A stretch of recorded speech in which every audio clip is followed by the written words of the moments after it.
यह कहानी एक ऐसी फर्जी टीचर के बारे में है जो अपने ही एक स्टूडेंट के प्यार में पागल हो जाती है और उसे पाने के लिए वह बेशर्मी की हद तक जाती है। आज की कहानी में हम यही जानने वाले हैं। कहानी की शुरुआत जेसन नाम के एक जवान लड़के से होती है जो एक स्टूडेंट होने के साथ साथ एक सोशल मीडिया पर्सनैलिटी भी है और संगीत का शौक रखता है। जेसन के पेरेंट्स समर वेकेशन के बाद जेसन और उसकी बहन जोई को स्कूल छोड़ने के लिए आते हैं। वहीं सारा नाम की एक लड़की है जो जोई की रूममेट है और वह जेसन को बहुत पसंद करती है। जेसन के पिता चाहते हैं कि वह सिंगिंग छोड़कर अपनी पढ़ाई पर ध्यान दे, जबकि जेसन म्यूजिक को अपना प्रोफेशन बनाना चाहता है। इस बीच सिस्टर रेबेका नाम की एक टीचर जेसन और जोई के पेरेंट्स से यह वादा करती है कि वह उनका ख्याल रखेगी। इसके बाद सिस्टर रेबेका स्कूल की नई टीचर सिस्टर सोफिया से मिलती है, जिनका स्कूल में पहला दिन है। वह सोफिया को स्कूल के नियम और प्रोटोकॉल के बारे में बताती है, जिसमें यह भी शामिल है कि टीचर्स को स्कूल में बिना मेकअप के आना होता है। सोफिया अपनी लिपस्टिक को हटा देती है और फिर सिस्टर रेबेका उसे पूरे स्कूल का दौरा कराती है। तभी उन्हें जेसन मिलता है और सिस्टर रेबेका उसे अपनी नई टीचर सिस्टर सोफिया से मिलवाती है। सोफिया यह देखती है कि जेसन थोड़ा परेशान है, तो सिस्टर रेबेका उसे बताती है कि जेसन ने नशे की हालत में अपने पिता की कार का एक्सीडेंट कर दिया था। तब से जेसन के पिता उससे नाराज रहते हैं और जेसन एक सोशल मीडिया पर्सनैलिटी भी है। जैसे ही सोफिया अपने कमरे में जाती है, लैपटॉप पर जेसन को देखती है और उसे देखकर आकर्षित हो जाती है। फिर वह जेसन को लैपटॉप पर किस करती है, जिससे यह साफ हो जाता है कि सोफिया जेसन को पहले से जानती है। अगले दिन वह अपनी पहली क्लास अटेंड करती है और सभी स्टूडेंट्स को अपना इंट्रो देती है। इसी दौरान जब वह जेसन और सारा को बात करते हुए देखती है तो वह सारा को आगे बिठा देती है। इससे सारा को बहुत गुस्सा आता है, लेकिन यह देखकर जेसन की बहन जोई को थोड़ा अजीब लगता है, क्योंकि कैथोलिक स्कूल में टीचर्स इस तरह का रूड बिहेव नहीं करते हैं। जैसे ही सोफिया बुक खोलती हैं, जोई कहती है, क्लास शुरू होने से पहले हम सभी प्रेयर करते हैं। इसके बाद सोफिया खुद प्रेयर करने के बजाय जोई से कहती हैं, प्रेयर करो। फिर जोई प्रेयर करती हैं और सारे स्टूडेंट्स भी उनके साथ प्रेयर करने लगते हैं। तभी जोई देखती हैं कि सोफिया प्रेयर नहीं कर रही। वह यह बात अपने भाई जेसन को बताती है, लेकिन जेसन को उसी समय सारा का मैसेज आता है, इसलिए वह जोई की बात पर ज्यादा ध्यान नहीं देता। अब स्कूल के बाद सोफिया जेसन से मिलकर पूछती है, क्या सारा तुम्हारी गर्लफ्रेंड है? तो जेसन कहता है, मेरी कोई गर्लफ्रेंड नहीं है। यह सुनकर सोफिया बहुत खुश हो जाती है, लेकिन अगली सुबह वह जेसन और सारा को एक दूसरे को किस करते हुए देख लेती है। फिर वह जेसन को क्लास में भेजकर सारा को डांटने लगती है। सारा कहती है, तुम मुझे नहीं जानती, मैं उस आदमी की बेटी हूं जो इस स्कूल को फंड करता है। लेकिन सोफिया को इससे कोई फर्क नहीं पड़ता और वह सारा से कहती है, जेसन से दूर रहो। अब क्लास के बाद सोफिया जेसन से कहती है, तुमने तो कहा था कि तुम्हारी कोई गर्लफ्रेंड नहीं है, फिर तुम सारा के साथ क्या कर रहे हो? जेसन को इस सवाल का कोई जवाब नहीं मिलता। फिर सोफिया कहती है, तुम मेरे चेंबर में आकर मिलो। थोड़ी देर बाद जब जेसन सोफिया से मिलने जाता है तो वह देखता है कि सोफिया अपनी बॉडी को मॉइस्चराइज कर रही है। सोफिया ने जानबूझकर अपने कमरे का दरवाजा खुला रखा था ताकि जेसन उसे इस हालत में देखकर आकर्षित हो जाए। अगली सुबह सोफिया जेसन से पूछती है, तुम मुझसे मिलने क्यों नहीं आए? जेसन कहता है, मैं भूल गया था। अब जेसन और जोई को हफ्ता हो चुका है और वीकेंड पर उनके पेरेंट्स उन्हें लेने के लिए आ जाते हैं। वहीं सिस्टर सोफिया का जेसन के बिना मन नहीं लगता। इस वजह से वह सिस्टर रेबेका से कहती है कि उसकी आंटी की तबीयत खराब है और इस बहाने स्कूल से छुट्टी ले लेती है। घर पर जेसन अपने डैड से कहता है, मैं स्कूल से 1 साल की छुट्टी लेकर अपने पैशन पर काम करूंगा, लेकिन उसके डैड चाहते हैं कि वह अपनी पढ़ाई पर ध्यान दे। इस पर दोनों के बीच बहस हो जाती है और जेसन नाराज होकर बाहर आ जाता है और अकेले गाना गाने लगता है। इस दौरान सोफिया अपनी कार लेकर जेसन के घर आती है और छुपकर उसकी सिंगिंग को एंजॉय करती है। तभी जेसन को सारा का कॉल आता है, जिससे सोफिया गुस्सा हो जाती है और तभी सोफिया का पैर गलती से किसी चीज से टकराता है और आवाज सुनकर जेसन उसकी तरफ बढ़ने लगता है। लेकिन उसी वक्त जेसन को जोई का मैसेज आता है और वह वापस अंदर चला जाता है। अब सोफिया किसी भी हालत में सारा को जेसन से दूर करना चाहती है। उसकी पहली चाल यह होती है कि वह रात को सारा के कमरे में जाकर उसकी बुक में ड्रग्स रख देती है। बाहर निकलते समय उसका सामना सिस्टर रेबेका से हो जाता है। सोफिया उन्हें बताती है, मुझे किसी की आवाज सुनाई दे रही थी, इसलिए मैं देखने आई थी। इस दौरान जोई, जो सारा के रूम में सो रही थी, अचानक जाग जाती है और दोनों की बातें सुनकर उसे सोफिया पर शक होने लगता है। अब अगली सुबह क्लास में सोफिया सारे स्टूडेंट्स को वही पेज ओपन करने के लिए कहती है जिस पर उसने सारा की बुक के उसी पेज में ड्रग्स छिपाए थे। जैसे ही सारा अपनी बुक खोलती है, सोफिया उसे ड्रग्स के साथ पकड़ लेती है और गुस्से से चिल्लाती है, तुम्हें इसके लिए बहुत बड़ी सजा मिलेगी।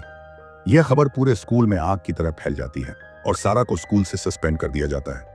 इसके बाद सोफिया सिस्टर रेबेका के पास जाती है और कहती है, आपको इस स्कूल की प्रतिष्ठा बचानी है तो आपको लड़कों के कमरों की भी तलाशी लेनी चाहिए। सिस्टर रेबिका जेसन और उसके दोस्तों के कमरों की तलाशी लेती हैं और जेसन के बेड के नीचे से शराब की बोतल मिलती है।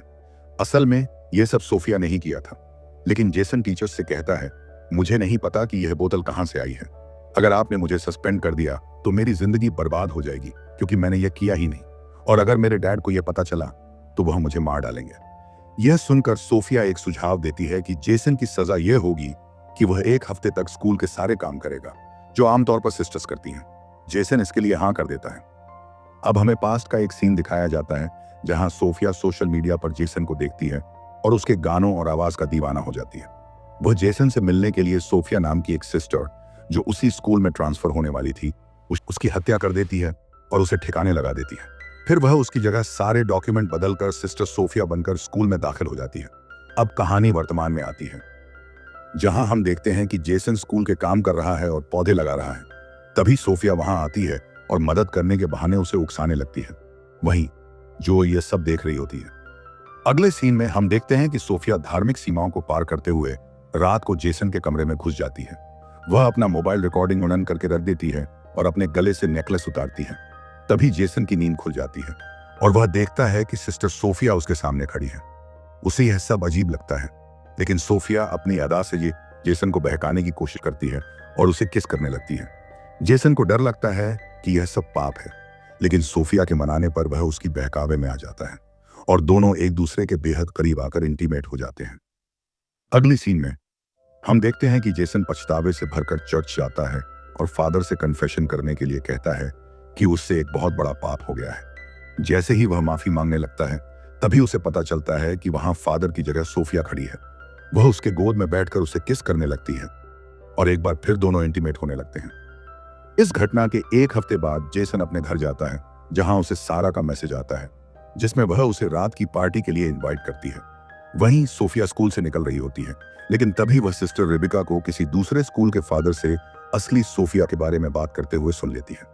उसे पता चलता है कि वह फादर असली सोफिया को बहुत पहले से जानते हैं। यह सुनकर वह घबरा जाती है और कार की तरफ भागने लगती है। तभी सिस्टर रेबिका उसे देखकर पूछती हैं, तुम कहां जा रही हो? सोफिया उन्हें अपनी आंटी की मेडिकल इमरजेंसी का बहाना बनाकर वहां से निकल जाती है। उसी रात जेसन अपने डैड से कहता है कि वह सारा के घर पार्टी में इनवाइटेड है, लेकिन उसके डैड उसे जाने से मना कर देते हैं। इस पर दोनों के बीच हमेशा की तरह बहस हो जाती है और जेसन अपने डैड की परमिशन के बिना ही सारा के घर चला जाता है और वही सोफिया भी उसे फॉलो करती हुई उसके पीछे चलने लगती है। अब जेसन सारा के घर जाकर काफी शराब पीता है, जिसके बाद सारा उसे एक कमरे में ले जाती है और दोनों एक दूसरे को किस करने लगते हैं। पर इसी दौरान जेसन को सोफिया के साथ किए हुए इंटीमेट सीन याद आने लगते हैं, जिसके बाद वह एक बियर बोतल लेकर वहां से निकल जाता है। लेकिन उसे पुलिस खुलेआम बियर की बोतल के साथ पकड़ लेती है। पर तभी वहां सोफिया आकर पुलिस को बताती है कि जेसन मेंटली काफी डिस्टर्ब है और उन्हें कन्विंस करके पुलिस को उसे छोड़ने के लिए मना लेती है। अब जेसन सोफिया से कहता है कि वह नशे की हालत में घर नहीं जा सकता, इसलिए सोफिया उसे होटल के एक रूम में ले जाती है। वहीं हम देखते हैं कि जेसन की मां उसके डैड को समझाने लगती है कि उन्हें जेसन को उसके पैशन के लिए 1 साल का समय देना चाहिए, जिस पर जेसन के डैड मान जाते हैं और उसे घर वापस लाने के लिए निकल पड़ते हैं। वहीं इधर जेसन को रूम में लेकर आने के बाद सोफिया अपने कपड़े उतारने लगती है ताकि दोनों फिर से इंटीमेट हो सके। पर जेसन को शक होने लगता है कि वह हर जगह उसे फॉलो कर रही है और वह कहता है, हम दोनों ने आज तक जो भी किया वह एक बहुत बड़ा पाप है। मैं इस रिग्रेट से बाहर नहीं निकल पा रहा हूं और अब आगे से हम दोनों यह सब कभी नहीं करेंगे। लेकिन सोफिया कहती है, हम दोनों में काफी समानताएं हैं। हमारे डैड हमें नहीं समझते और हम दोनों एक दूसरे से मिले ही इसलिए हैं कि हम साथ रह सकें। लेकिन जेसन सोफिया की कोई बात नहीं मानता और वह सोफिया को वहीं छोड़कर चला जाता है, जिससे सोफिया को बहुत गुस्सा आता है। वहीं जेसन के फादर उसे ढूंढ लेते हैं और उसे कहते हैं, हमने कहीं ना कहीं तुम पर जबरदस्ती की है और हमें इसके लिए खेद है। हम तुम्हें एक मौका देना चाहते हैं। अब अगले दिन सुबह जब जेसन और जोई दोनों स्कूल के लिए निकलते हैं तो सोफिया भी वहां होती है। वह उन्हें देखकर कार स्टार्ट करके चली जाती है। तभी जोई उस कार को देख लेती है और स्कूल आकर उस कार को ढूंढ भी लेती है। वह ऑनलाइन चेक करती है और पाती है कि वह कार सोफिया के नाम पर रजिस्टर है। इससे जोई को यकीन हो जाता है कि वह सोफिया ही थी जो उनके घर के बाहर खड़ी थी। वहीं इधर जेसन अपने कमरे में जाता है तो सोफिया को बेहोश पड़ी हुई पाता है। वह घबरा जाता है और उसे होश में लाने के लिए mouth to mouth only oxygen देने की कोशिश करता है, लेकिन उसे पता चलता है कि सोफिया नाटक कर रही है। जेसन गुस्से में चिल्लाता है, मैं इस बारे में फादर को रिपोर्ट कर दूंगा। लेकिन सोफिया को इस बात से कोई फर्क नहीं पड़ता। वह ठंडे दिमाग से कहती है, अगर तुमने रिपोर्ट किया तो मैं भी सभी को बता दूंगी कि तुम एक स्टूडेंट होकर किस तरह एक टीचर के साथ बेशर्मी की सारी हदें पार कर चुके हो। जेसन समझ जाता है कि वह बुरी तरह फंस चुका है। तभी जोई उसे फोन करके सोफिया की कार के बारे में बताती है। जेसन उसे कहता है, इस बारे में किसी को न बताना। अब आगे हम देखते हैं कि क्लास में प्रेयर के बाद सिस्टर रेबिका सारा को दोबारा स्कूल में वापस ले आई है। इससे सोफिया को बहुत गुस्सा आता है। क्लास के बाहर सोफिया सिस्टर रेबिका को नियम समझाने लगती है। आप सारा को वापस स्कूल में कैसे परमिशन दे सकती हैं? सिस्टर रेबिका गुस्से में जवाब देती है, तुम मुझे नियम कानून मत सिखाओ। मुझे पता है कि क्या करना चाहिए और क्या नहीं। तुम पहले प्रेयर करना सीखो। अब एक तरफ सारा के वापस आने की खुशी में जेसन गाना गा रहा होता है, तो दूसरी तरफ सोफिया गुस्से में आकर एकदम साइको की तरह बिहेव करने लगती है। इसके बाद हम देखते हैं कि सारा जब नहा रही होती है तो सोफिया वहां जाकर उसके सिर को दीवार पर मार मार कर उसकी जान ले लेती है। फिर वह साबुन गिराकर इस मर्डर को एक नॉर्मल एक्सीडेंट की तरह दिखाने की कोशिश करती है। इसके बाद जब जोई नहाने के लिए जाती है तो वह सारा को मरी हुई देखकर चिल्लाने लगती है। सारा की बॉडी को पोस्टमार्टम के लिए ले जाया जाता है। इसी दौरान जोई सारा की लाश देखकर कहती है, इतने सालों में शावर लेते समय कभी भी ऐसा नहीं हुआ। यहां कुछ ना कुछ तो गड़बड़ जरूर हुआ है। अगले दिन चर्च में प्रेयर करने के बाद जब सोफिया बाहर आती है तो जेसन उससे कहता है, जरूर तुमने कुछ किया होगा। सोफिया ठंडे दिमाग से जवाब देती है, पुलिस ने इसे एक एक्सीडेंट डिक्लेयर कर दिया है और वैसे भी यहां कोई गुनहगार नहीं है। सबसे बड़े गुनहगार तो तुम हो जिसने एक नन के साथ संभोग किया है। यह कहकर वह उसे वही एमएमएस दिखाने लगती है जो उसने इंटीमेट होने के दौरान छुपाकर रिकॉर्ड किया था। वह धमकी भरे अंदाज में कहती है, अगर तुमने सारा के बारे में कुछ भी अपनी जबान से निकाला, यह एमएमएस सोशल मीडिया पर वायरल कर दूंगी। अगले दिन सुबह जब सोफिया जेसन और जोई को घर जाते हुए देखती है तो वह सिस्टर रेबिका से अपनी आंटी की मौत का झूठा बहाना बनाकर वहां से निकल जाती है। उसी रात जेसन और उसका परिवार डिनर के लिए बाहर एक रेस्टोरेंट में जाते हैं, जहां वह यह देखकर चौंक जाते हैं कि सिस्टर सोफिया भी वहीं मौजूद है। सोफिया जेसन के माता पिता से मिलकर अपना परिचय देती है और जेसन के पिता उसे अपनी टेबल पर बैठने का आग्रह करते हैं। हालांकि जेसन नहीं चाहता कि वह वहां बैठे, लेकिन उसके पिता की बात मानकर सोफिया बैठ जाती है। जेसन को असहज महसूस होने लगता है और उसकी बहन जोई यह सब ध्यान से देख रही होती है।